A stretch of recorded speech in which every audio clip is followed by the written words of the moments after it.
voice of PGA Tour Radio. Also, you can watch his work there at CBS Sports HQ. He's over in Augusta, Georgia. Gave us a little preview of what to expect over the next 4 days from over there. Chris Stewart, voice of the Alabama Crimson Tide, just moments ago, wrapping up his weekly appearance. He'll be back with us as we start fall football for the Alabama Crimson Tide. Trey Wallace coming up at 12:30 from Outkick. He was covering the Final Four. We'll also talk to him about the college football playoff. Earlier today, the Southeastern Conference, they have announced the team order and the coaches' speaking order for the football media days, which will be held in Tampa, Florida, coming up on July 20th through the 23rd. On Monday will be Kentucky, Missouri, Oklahoma, Tennessee. On Tuesday, Alex Golish and the Auburn Tigers will be in attendance. So will Kirby Smart, Shane Beamer, and Clark Lee. On Wednesday, Alabama's Kalen DeBoer, Florida's John Summerall, Ole Miss's Pete Golding, and Texas A&M's Mike Elko. That is a strong day right there with those four schools. Then on Thursday, wrapping things up from Tampa, it will be Ryan Silverfield from Arkansas, Lane Kiffin from LSU, Mississippi State's Jeff Lebby, and Texas's Steve Sarkisian. So that will be SEC Football Media Days coming up July 20th through the 23rd. Kind of the unofficial beginning of the college football season. Yeah, and we're already getting Vegas over-under win totals that Brian went over with us earlier. But I think the SEC has done a really good job of balancing when it comes to the schedule. That's just on the surface that I can remember one of the better lineups as far as per day and who you're getting and being able to kind of spread it out throughout the week. That's good. So you get Golish and you get DeBoer on back-to-back days. And speaking of coaches, and I just mentioned Lane Kiffin is going to be on the last day. He was meeting with the media yesterday because it is spring practice down in Baton Rouge. And I know a lot of times when you hear Lane Kiffin talk, it's a lot of tongue-in-cheek. He's obviously playing up to social media. But I thought this interaction between him and the media in Baton Rouge, it was some salient points in regards to the 9-game SEC schedule, the college football playoffs. So I think it'd be worth our time. It's about 2 minutes long. Here's Lane Kiffin yesterday espousing on the 9-game conference schedule and the college football playoff committee. Yeah, again, I'm not going to complain about it. I was very outspoken in meetings with the commissioner, with president's athletic directors. That was not, in my opinion, that was not a good idea until the system of how they selected teams was fixed.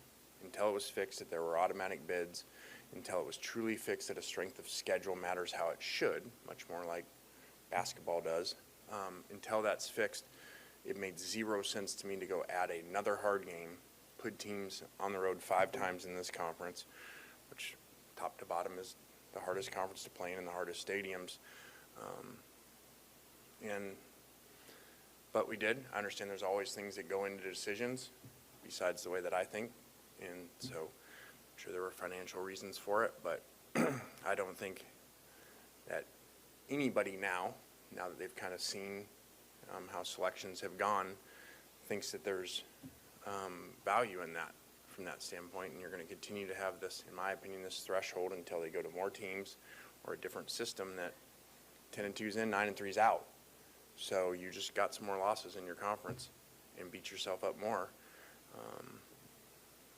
Which is different than any other conference plays from a toughness standpoint. And my thing was, so you're going to have whatever you have a lot of years, and you have, we have 8 of the top 10 hardest schedules in the country. So you made it harder. You know, you don't get more points when you're already the first hardest schedule to get, to stay the first. So I don't, I was not a fan of it at all. And there's more into it besides just, when you play some easier games, it's not just a physical standpoint. It's a mental standpoint of nowadays because of knowing the portal's coming. You get to play other players. You get to keep your play counts down. There's a lot into it besides just, the game itself, why you schedule that way. Last season, I think we looked as good as anybody at the end of the season, the place we were at going in the playoffs from a health standpoint, mentally and physically. Well, that was a pretty well put together schedule. 8 home games, so when you do have your game in non-conference, that you don't play as well, you can get by a little bit versus, going to add a game in the swamp or something is your other game. That is Lane Kiffin from yesterday. Excellent points, in my opinion. Yeah. I think you're going to hear that time and time again at SEC football media days. You're going to hear it before that in Destin when the coaches have an opportunity, because there's going to be plenty of people asking the question. Man, taking a look at your schedule, man, that's a tough 9-game road that your team is going to have to do. And it was a great point he brought up about playing 5 road games. Some teams will play those instead of, they'll have 4 home, 5 away. Then the next year will be 5 at home, 4 away. That's tough because a lot of these SEC teams are used to maybe playing, 3 games on the road, tops? Yeah. In the SEC. Or you'll have 8 home games, 3 away games, and then a neutral site game. Mm-hmm. But, no, I understand what he's saying, and I get it too. And there's financial reasons why they went ahead and moved this along. But you're really going to hear the Lane Kiffins and the coaches being outspoken if this ends up being to the SEC's detriment when it comes to selecting. Playing that extra game. If you've got 2 SEC teams like we had this past year, can you imagine? Texas and Vanderbilt, the argument that they would have in playing that extra game. But in their case this year, playing that extra game, Pat, might have earned them a spot in the college football playoff. It works both ways. Yeah. But I thought for Lane Kiffin. No, it was good. It was good for Lane. Yes. I know we're not trying to dummy it down and say, good job, buddy. Yeah, great. You made it to a press conference without being a smart ass. Yeah. Hey, great job. No, it was, I think you're going to hear a lot more guys talk about that. I don't think you're going to hear Alex Golesh talk about it because he's new to the conference. Yeah. I think Kalen DeBoer, just because his personality, I don't think he's going to say much.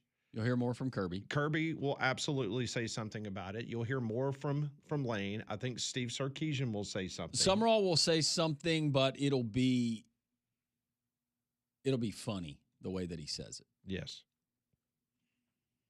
Because I think a lot like Golesh, Summerall's like, look, the schedule is what it is. I'm happy to be here. Yeah, I'm one of the new guys. I'm not going to cause waves in my first year. No, he'll say something funny. Eli Drinkwitz will definitely. Oh, there's no question. Eli. Opine. Mm-hmm. Not going to get anything from Silverfield. Elko, you might, because, he's a surly veteran coach. Pete Golding will definitely say something. Yeah, you'll have to bleep him 20 times. Still say the S word.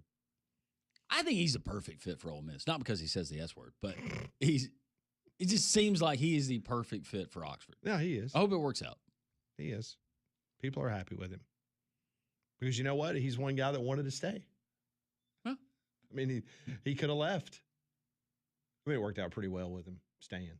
He got a nice little. That's what somebody in bump. that press pool, if they would have had an Ole Miss guy, was it the Ben guy that he took exception to that ended up apologizing? Oh yeah, the student guy. But if you had him there in it, Coach, are you referencing Coach Golding's team from last year? You keep referencing last year. You talking about the team that Coach Golding led through the playoffs? So I was looking around the interwebs last night in between boxing matches there for the Braves. And the September 19th game between LSU and Ole Miss at Vaught Hemingway, if you wanted a seat on the 50-yard line, one seat, what do you think it's going for? $2,300. You said 50-yard line? 50-yard line. Oh, gosh. I'm going to guess like $4,000. You both, I would have guessed higher too, but it's $1,442. Oh, okay. For a 50-yard line. What if you want to sit in the upper deck? The highest that you can get at Vaught Hemingway Stadium. So you said that one was $1,400. Mm-hmm. For upper deck, I'm going to go like $300. I'll go $400. $695. For upper deck? For the highest you can get. So it's half the cost of being in the lower bowl in the 50. Pretty much. Let's say you want a lower bowl end zone seat. Ooh, that gets me close and I can throw stuff on him. Yes. Would you take the elevated position for a better angle Yeah. to throw a mustard bottle Launch angle. Yes. instead? Or, okay. Yep. So end zone, what would it take for you to buy a ticket right now at Vaught Hemingway? One ticket. Well, that'd be a fun group to watch a game with. $350. It's the opposite end of the student section. You know, the Oh, it student, is? Yeah, the student Okay. section sits in one end. I know you're not familiar with Vaught Hemingway. I've but been there, but I don't really remember a whole lot. The students sit in one end zone, and the complete opposite is where your ticket So would am be. I with like the Mammalls in that section? Probably. Okay. The Mammalls from Kossuth, Mississippi. And so the upper deck is $600. Correct. And this is the lower bowl end zone. Correct. And it's low too. I mean, this seat. I mean, it's like right above. You know, you'll have the handicap seating. Yeah. So they're good seats. It's like right above that. Okay, so So I $1,000. could get Juice's attention during the game. Yeah. Yes, you could throw them snacks. Mm, I'm gonna go like 900 to 1,000. And what did you say? I hadn't given a guess yet. Oh yeah, you said 900, Molly. $800. $800. $1,157 for an end zone seat. So there's only $300 difference in a 50-yard line and an end zone. Correct. I'm paying for the end zone if I've got the money. I think end If zone it's would be only fun that- too, Molly. Yeah. Now, what time of day is it? Do I have sun in my face? Kickoff time has not been announced for that. Yeah. I assume it's going to be a night would game. I would say this is going to be a primetime game. Yeah. But would we get that middle window though to make that not the prime time game, but the main game during the day? You know what would also be funny? If I was at Ole Miss, I'd do everything in my power, because don't you remember Lane Kiffin used to bitch and complain about Ole Miss never getting a night game? Yeah. Because remember, he'd always talk about, if it's LSU, LSU's going to get a night game. You know, LSU never plays day games. Kick that thing at 8. Kick it as late as possible. Give them the night game. Play it at 9 o'clock. Let all those Ole Miss people in the Grove just get all juiced up. Huh? Yep. Juiced. Yes. Get ready to go. That's funny. Yes. It will be fascinating. Just remember, this is April. Let's give this a couple months and watch these prices continue to rise like the Masters Gnome. It's going to be good stuff. Well, the good news is it's going to be so early in the season that nobody's checked out. So I would imagine only ticket prices would go higher. The cheapest ticket that I am seeing is basically end zone upper $420. And that's way up high. That's like section 109. It's kind of on the corner of the end zone. Section 109. That's going to be an $420. interesting weekend, just stuff away from the field and some of the reports, and I hope nothing goes horribly wrong. But make no mistake about it, the LSU fan base, they're excited about going to Oxford. No question. Yeah, I mean, LSU They're ready for people- the confrontation. LSU people travel well. Absolutely. They will. They live for that. By the way, it is the Magnolia Bowl. Let's not forget about that. It's a big one. There's a lot of stuff at stake for the Magnolia Bowl. Yes. Bragging rights. Because both states' official flower is the magnolia. A lot of people don't know that about Louisiana, but Ours is the camellia. hence the Camellia Bowl. Yeah. I need to put some camellias out in front of my house. When we come back on Three-Man Front, we'll give you a rundown of what's going on over in Augusta, Georgia, as the practice rounds and tee times are set for tomorrow. Meanwhile, 46 seconds left in Columbia, South Carolina. Alabama and South Carolina tied 22-22 as Alabama is facing a 2nd and 10 from the South Carolina 27. Simpson working from the 27. Drops back, throws over the middle. Caught in traffic. No, they're going to say incomplete. The ball hit the ground. The drops continue for this Alabama offense. No, that was not Chris Stewart. 3rd and 10. We will continue on. This is Three-Man Front on Jocks.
The par 3 tournament over in Augusta, Georgia, that will take place here in just a little while as the practice rounds have concluded for the day. It's a windy day over in Augusta, 15 to 20 mile per hour winds, but it is an absolutely gorgeous day. It's going to be 73 degrees tomorrow, wind of about 10 to 15 miles per hour, but the wind is supposed to die down on Friday, Saturday, and Sunday. Highs in the 80s. It's going to be just absolutely gorgeous weather. Television executives, they're going to salivate. They're going to be so excited and happy of the fact that it's going to look fantastic. The course, as always, Landrum, looks like it's unbelievable. It's immaculate. It's just no way to describe it. It's even better in person than it is watching it on TV. It actually does it justice. I told Coach the other day that Augusta National is one of the few places, sports, non-sports, that I have anxiously anticipated going to, thought about what it would be like, that actually exceeded my expectations. Yeah. Think about that. It exceeded my expectations. And that's hard to do because there's so many people that have never been fortunate enough to go over there, and it sounds like they're making it tougher with the secondary market now. It is. But, yeah, the course looks amazing. Absolutely amazing. Can't wait for it to get started. Speaking of that, we do have tee times that have been announced, and we'll just start for tomorrow. We're not going to go through all of the tee times, but some of the notables tomorrow morning as we scroll through. Bubba Watson is going to be teeing off, one of those lefties that our buddy Doug Bell was telling us about, Masters winners. He's going to be teeing off at 8:02 here Central Time tomorrow. Also, Cameron Smith. Did you have Cameron, I think, last year in your pool? Last year I did. Mm-hmm. Talented golfer. They're from Australia. He is going to be teeing off tomorrow at 8:19, along with LSU's, I believe I'm correct in that, Sam Burns and the Jake Knapp guy. Mm-hmm. Other notables, you've got Keegan Bradley in the next group. Then an interesting group at 8:43, Dustin Johnson, Shane Lowry, and Jason Day. They'll be followed by the groups of Patrick Reed, Tommy Fleetwood, and Akshay Bhatia at 8:55 Central Time. Bryson DeChambeau, Matt Fitzpatrick, Xander Schauffele. That'll be a featured group. 9:07 tomorrow. Then Matsuyama Morikawa and Russell Henley teeing off after that. Rory, Cameron Young, and Mason Howell, an amateur. Then you got Hovland, Cantlay, and Noren teeing off at 9:43. That's just part of the field. And then you've got the afternoon pairings as well that we'll get to. Jim Nantz, who is the voice of the Masters. Remember, he gave up calling the Final Four, the Masters in the NFL. That's what he does for CBS Sports now. And as we know, his signature line is "Hello, friends." Just an iconic line from a great broadcaster. Well, Jim Nantz was on a podcast recently, and I came across this.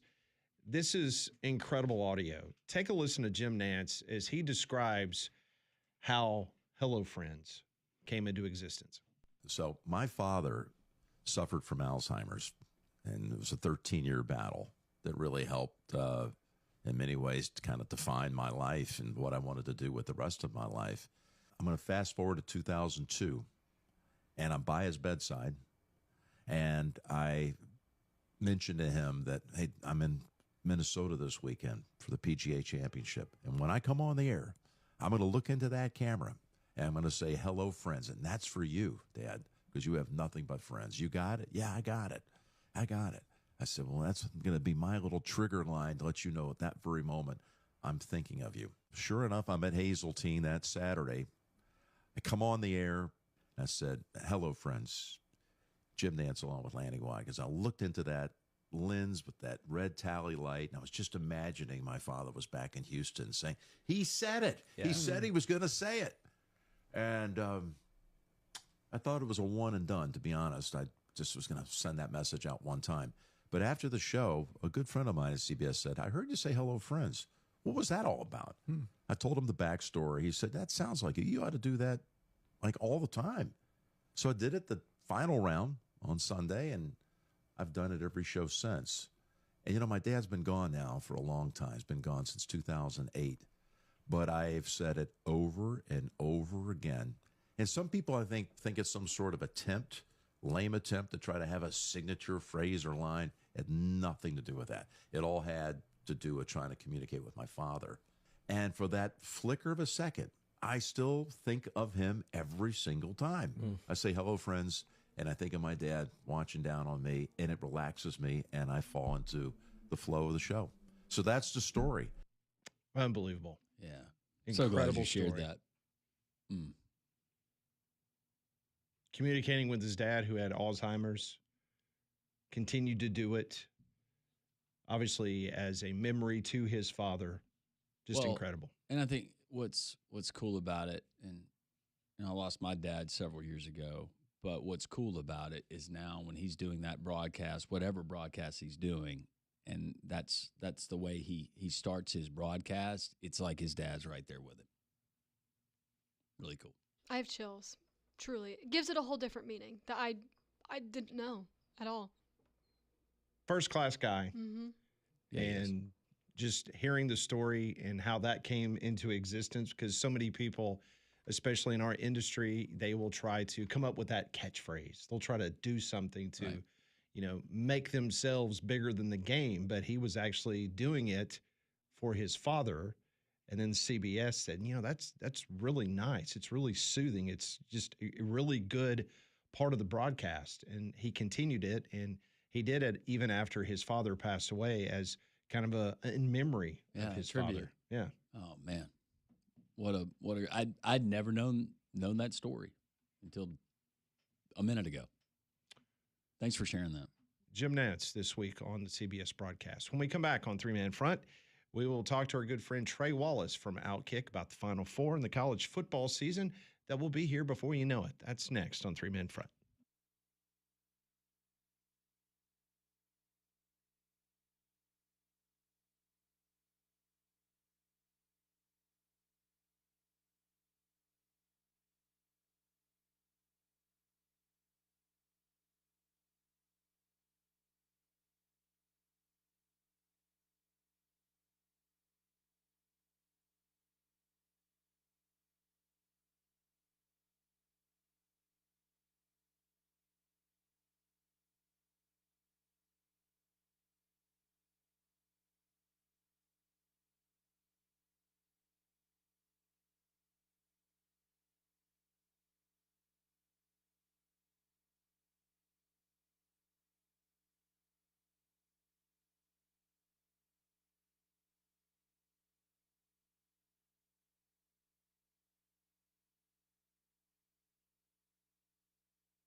It is 12:30 here on Jocks. Welcome back into the program. Pat Landrum, Molly Conrad with you until 2 o'clock.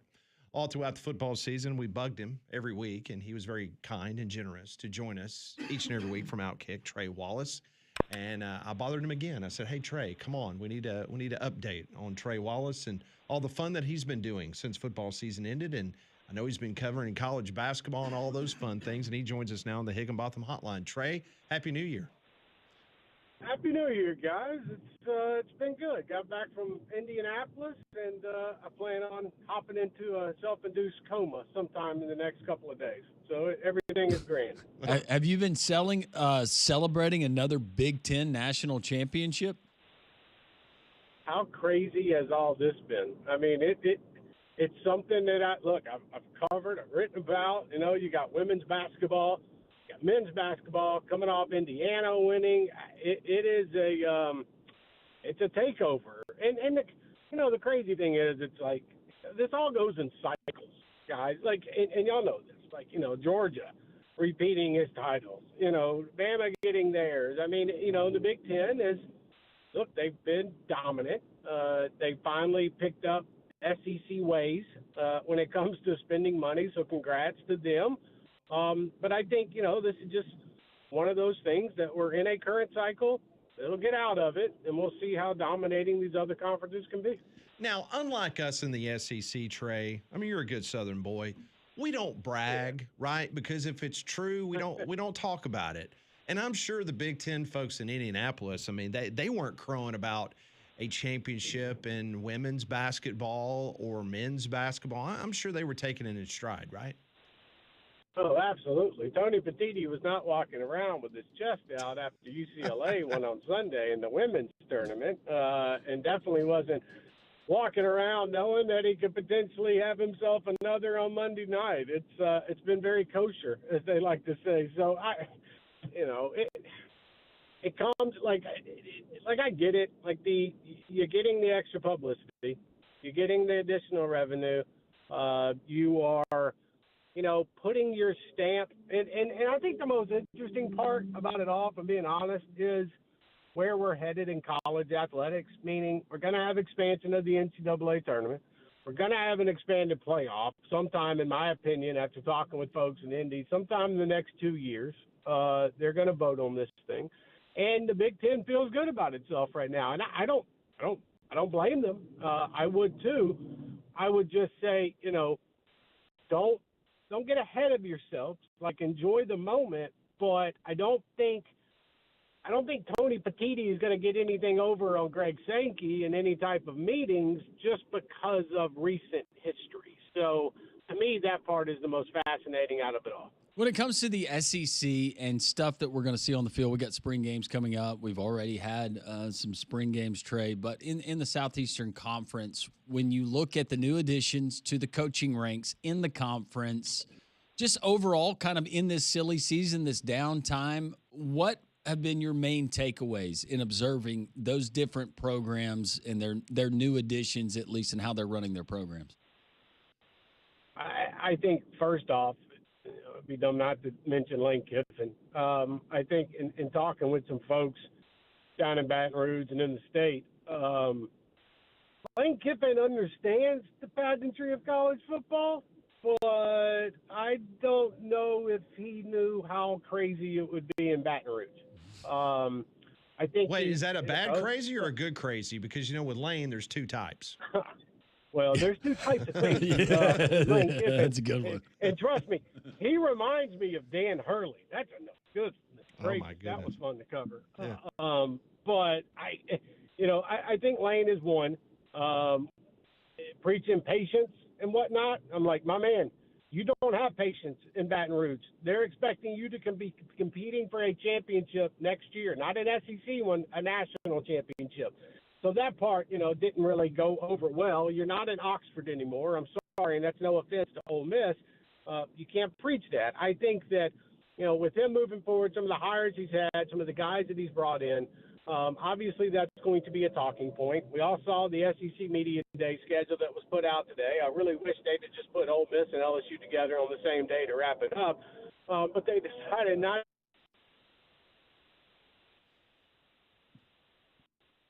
and I think that's good for Pete Golding. With the talent that they have coming back with Trinidad and obviously Keywan, the pieces are there. I'm not saying, it's going to be a playoff team, and I'm not saying it's not. We're just going to have to find out, and that's where we are in the portal. One of the more interesting dynamics to me has been Alex Golesh at Auburn. I mean, guys, I'm not trying to get ahead of myself when it comes to spring practice and whatnot, but what I'm hearing on the offensive side of the ball, I like if I'm an Auburn fan, and I think that you're set up for success. Now, there's different definitions of success. Success to me for Auburn next year is going out and winning 8 to 9 games, setting yourself up for the future. But if you're looking at it right now, I do think Golis has handled himself well. I think, Silverfield at Arkansas, okay, it doesn't really do anything for me now. See what they do on the field. But if we're just talking about new coaches, one of the hottest ones out there, in my opinion, is Will Stein at Kentucky. So in that case, I am fascinated to see what the Wildcats can do coming up this year. Our buddy Trey Wallace, Fox and Outkick, joining us here on Three Man Front and joining us on the Higginbotham hotline. The portal is crazy when it comes to college athletics. We know that. College basketball, Pat read off a stat. Now 45% of players are in the transfer portal, and these are household names. I know it seems like we're regurgitating the same old stuff, but it's really upside down from what we're hearing in comparison to even what we saw in the football window. Trey, what are you hearing and what have you noticed? Some of the wildest numbers that I have heard covering college basketball since the inception of NIL. We're talking about guys that were sixth on the getting on the court, asking for $2 million a year. The numbers have gone up tremendously. And my biggest thing is I'm curious as who's going to jump at some of these. Is this a situation where we are going to continue to see the market fluctuate? Because what was the conversation? The conversation a year and a half ago was, well, don't worry, the market's going to stabilize. You can't keep these numbers up forever. Yeah. Well, I got news for you. They've only gone up. And it's only continued going up because we don't define what the market is. It's however much a school wants to pay for a player. And so you look at the amount of names in the transfer portal right now. I know the NCAA, they've been talking about it for about 3 months, this new eligibility standard where, 5 years, you get 5 seasons of play. And by the way, you got to start out of high school. The clock starts at 19, 18 years old. And what does that do, for the portal moving forward and players moving around? But, I am astonished at some of these guys and how much they're asking for. And again, there are going to be teams that are taking it. I covered an SEC team in Chicago and Tennessee. That squad's ready to go spend money. You're going to see them pay a good amount of money. Now, I don't know if the exact figures will ever get out on the transfer portal, but what I am kind of getting at is I watched the team in Michigan win a championship with about a $10, $11 million roster. Well, hell, Kentucky fans are sitting around, wait a minute, we just spent 20-some-odd million dollars and we didn't even make it, not even to the Final Four, but Sweet 16, Elite Eight. So, that's where we're at right now. Return on investment is so hard for these boosters to wrap their head around because, guys, the only fans and boosters that were excited or satisfied with their return on investment this year were Michigan Wolverine donors because they're cutting down the nets. And that's the same thing in college football. So, how does this continue? We're going to see over the next, in my opinion, 6-7 months. But I'm right now sitting around waiting to see who's going to be the first school that messes around with a ghost transfer, as they like to call it in football, because I can promise you there's going to be something that happens over the next 2 to 3 weeks in college football. Well, it's interesting because we keep saying that this is not a sustainable model. And then what happens every single year because of inflation and everything else, the bar is raised even higher. Remember a couple of years ago, it was like Ryan Day mentioning I have a $35 million roster, and that's what it's going to have to take each and every year. Now we're talking about LSU being north of 40, maybe 45, 50 million for some other schools in college football. When is enough going to be enough, Trey? Because we keep saying it's not sustainable, but they keep moving the goalposts. You know, it's interesting because you saw the CSC come out and talk about how third parties are not technically allowed to, you know, be involved and pay for these plays. You saw the executive order on Friday, and one of the things was, well, we want to get rid of these fraudulent payment schemes. Well, they're talking about collectives. So you think schools want to have their third parties not be able to pay for athletes? Like, that's just not something that is sustainable in college athletics right now moving forward. I think what you're going to see and how this part is going to play out is, you know, does that come with bigger revenue share for some schools? Does that come with workarounds for these donors and collectors? I mean, that's all that is, collectives. It's just donors that are putting in. Like, I don't know how it's sustainable. And the problem is, it's not like the conferences or the schools are getting any richer. I mean, you're getting the same amount of money. So really, who's that going to affect down the road? The fans, the season ticket holders, the folks that are paying for parking. You know, they're going to add more talent fees to your season ticket contracts that you have. Like, you know, we sit here and we want to talk about how the boosters are taking the hit. I got news for you. The fans are the ones that are going to continue taking the hits over the next few years when it comes to getting in these games and, you know, and even finding a parking spot because of how much they have aligned to the players. And that, to me, gentlemen, is why we are in a model right now that, sure, it's not sustainable, but, man, there's so many people that are keeping up with it. I just don't know how much longer it can last. Well, it's jersey patches now, but then when is that not enough in a couple of years? When you go back to person who bought that title sponsorship and you say, oh, by the way, our budget's moved. We're going to need more. And they say, no, this is the deal, the long-term deal that we agreed to. You have to start finding additional revenue streams. So could we potentially, and I know that Deion Sanders proposed it, he was willing to do it. Do we start getting matchups, School A versus School B in the spring, made for TV events where you've got fans paying real money and real eyeballs watching these things?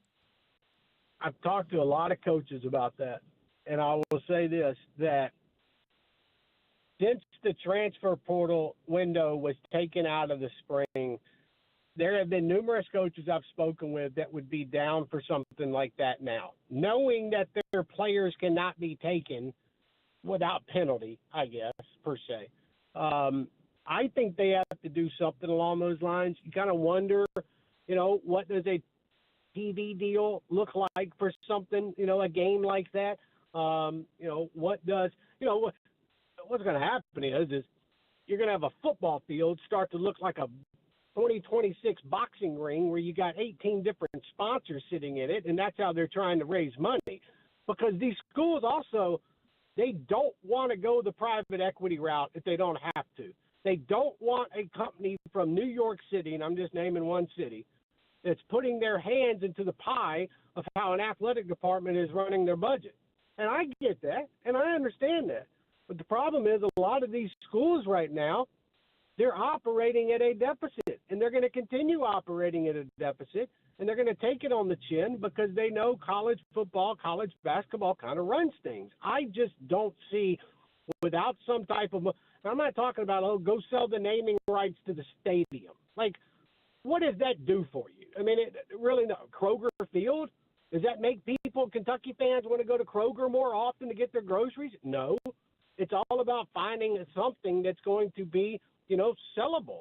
And right now, I don't know what else they could do besides giving us more matchups, in my opinion, that would turn around into more advertising dollars for the schools, and then potentially finding ways, like you just said, find more premier matchups. Like I'll end my little, you know, eloquy with this.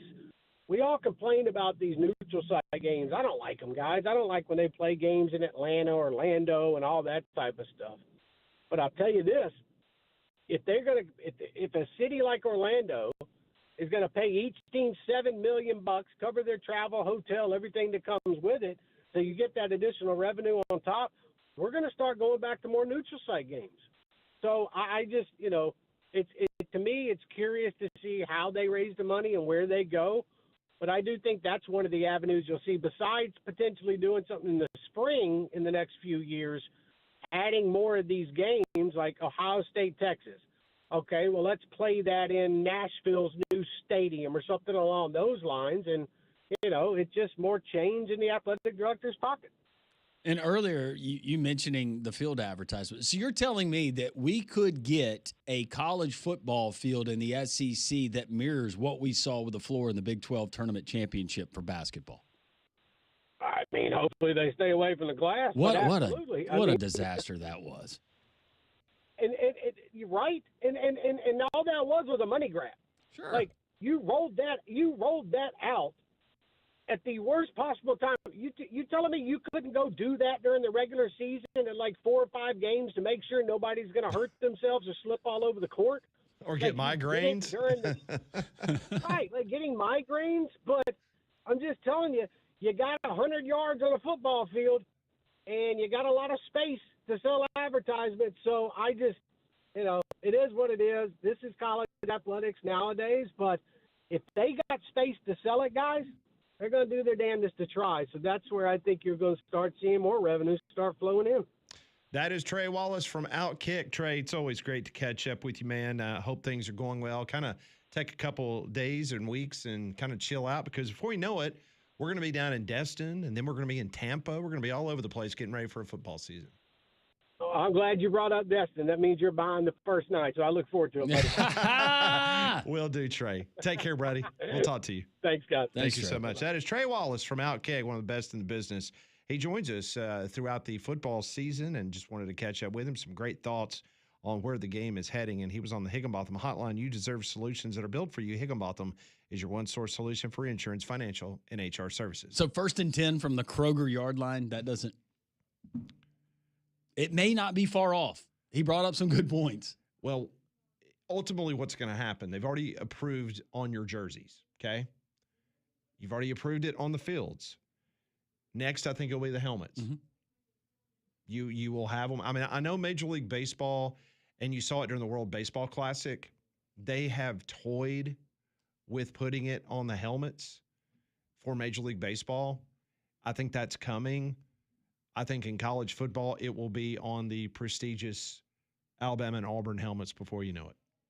And could you put it where the Rydell or the bike would normally be, right above the face mask, or there on the back of the helmet, on the bumpers? On the front, that's what they're called. Yeah, on bumpers. the front or the back bumper. Yep, possibly, where you're not interfering with the logo of the helmet. Or there might be some school to say, you know what, we don't need our school logo on the side of our helmet. Let's just put a logo of a corporate sponsor. That would work at Notre Dame and Penn State. Yeah, be perfect. Slap one on and there. Then Alabama takes the numbers off. Oh, gosh. And they just put the corporate logo. Let's not start with that, Conrad. On a black helmet. Right? On a black helmet. Yeah. That's right. All right, more three-man front here on Jocks.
12:52, three-man front. It has been a very active show. We still have our Masters draft. We talked to Doug Bell live from the hallowed grounds of Augusta National. Earlier in the program, gave us a cheat sheet on who me and Pat should select for our Masters field pool. Conrad, you're out of luck. No tips, no cheats for you. I did my own research. You get sure you did. I know you probably did. But it's we okay. will have I do our bad in Masters this draft every coming year, up. so I'm not expecting to win. A little bit of transfer portal news. The college basketball transfer, Pat laid out the stat earlier, 45% of players in the transfer portal for college basketball. 45%. That is staggering. And the numbers that we're hearing kind of behind the scenes of what certain players, their market, air quotes, is going for, upside down. Trey Wallace just told us he's hearing the same things, is that college football is going to pale to the numbers that he's hearing for guys in college basketball. I remember this time last year, they had the guard, I think, from San Diego State, wherever he was going to transfer somewhere, and it was $3 million and then we thought, wow, $3 million for a guard. That's a lot. And then you start getting the reports of Yaxel Lindebort and what Michigan was willing to pay. And Kentucky's got a roster of 19 to 20 plus million dedicated from this last season. Very, very staggering. But there is some news on both the Alabama and Auburn fronts, Pat, as far as the transfer portal and some of the latest. I know that Caden Magwood, kid who was suspended for Auburn earlier in the season, and then he kind of reemerged when it came NIT time. He has entered his name into the transfer portal, and he is joining Philip Jovich, which we said yesterday, and his party, his camp, saying that they're seeking more than $2 million for Jovich. He's a European player, averaged around 6 points a game. He hustled a lot, but $2 million for 1 year. If he's wanting $2 million, Conrad, what do you think Aiden Sherrill, who is currently 18th on the ESPN list of available transfer portal guys, what do you think he could command? Got to be 4, right? I was going to think probably start at 4 Mm-hmm. and go north. Yeah. I wouldn't be surprised if he found out that, okay, the hot rumor is he would go to Michigan. If he found out he got paid $5 million to go to Michigan, I wouldn't be shocked. Hey, Michigan's ready to reload. I don't think Alabama's paying him $5 million. No. They're saving that for Jaleel. I just wanted to see his reaction. I wasn't being serious. I'm sure he's a great kid, Pat. I mean, you imagine what Darius Acuff would go if he said, you know what, I'm coming back to school. But I don't think I want to play in Fayetteville anymore. What does Darius Acuff go for? Name is price. 7. Keys to the school? Give him a building. Coach the team. Yeah. Get 4 of his other buddies and roll them out there. Play ball. Why not? Give them the world.